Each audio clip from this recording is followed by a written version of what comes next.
Have you ever felt salesy or uncomfortable or maybe even pushy when you start talking about your offer? Well, you're absolutely not alone. This is one of the most common things that comes up when clients come to me is how do you get past that? So in this video, I'm going to share with you what to say instead so that you make it easy for your clients to decide to work with you without sounding salesy, without even having to be aggressive. Neither of those are needed in a sales conversation. All right, so first and foremost, feeling salesy just usually means that you care. You care about the relationship. You care about how the offer is going to be received by the prospective buyer. So that's a good thing. You want the relationship to be a priority. You want to be able to build rapport when you are working with somebody. Now, the reason this is a problem is because all too often it will keep you from making the offer. You'll hold yourself back. And when you do that, it's not about being pushy, it's about robbing that person from having the experience of what is going to improve in their life or their business as a result of working with you. So, getting that offer out, it is absolutely so important. Now, there are some things that we often say when we have this uncomfortableness, when the sales process gets to that place where we're making an offer. And these things will diminish the rapport. They will diminish trust in the conversation and potentially create resistance. So I want to comment on those first before I give you the what to say. Let's talk about what not to say.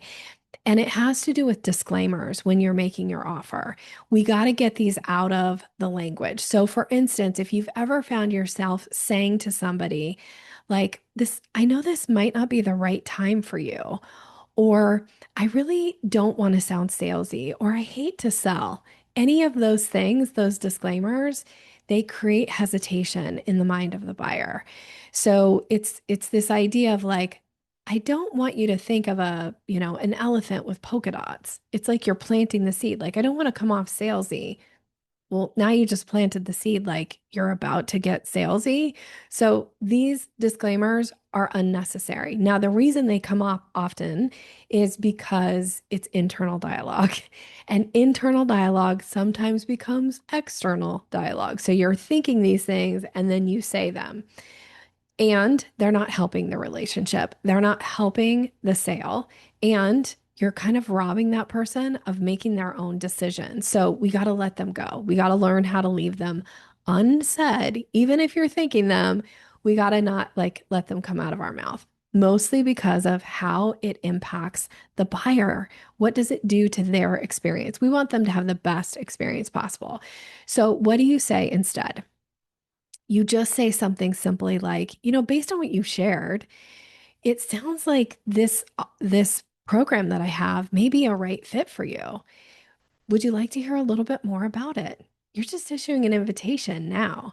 So notice I'm not going into sharing about the offer until I get their permission to share about it. That keeps the salesy and the aggressive piece out of the conversation and makes it easy for them to decide, like, yeah, tell me a little bit about it. Or you could also say, I work with clients that are experiencing this exact thing that you're describing. And what we usually focus on is X, Y, and Z. And then you issue the invitation. Is that something you'd be interested in learning more about? That takes all of the like negative piece around it out of the conversation. So, sales isn't supposed to be scary, and it's not something you should hold yourself back for or from. If you have an offer that is going to make a difference and you have permission to put that offer in front of this person, then you're obligated to do so. And you're showing that you're being of service, which is what most of us business owners want, right? Like we want to be of service. We want to do things that are going to make an impact positively in the world. That's why we have our businesses. So it's super important that you get comfortable with making those invitations and that you get out of your head in these situations. You don't have to Change who you are. You don't have to pretend to be something you're not. You can be your authentic self and make invitations that allow the other person to feel good about that decision to hire you. Now, if you need some additional support about this, I'm Nikki Rausch, the sales maven. I would be happy to support you. Click one of the links below. Let's connect and talk about the best way to get this language and your offer out of your mouth so that you can make more of an impact in the world and more of an impact with the clients who you know you can help. I'm wishing you continued success. Thanks for being here.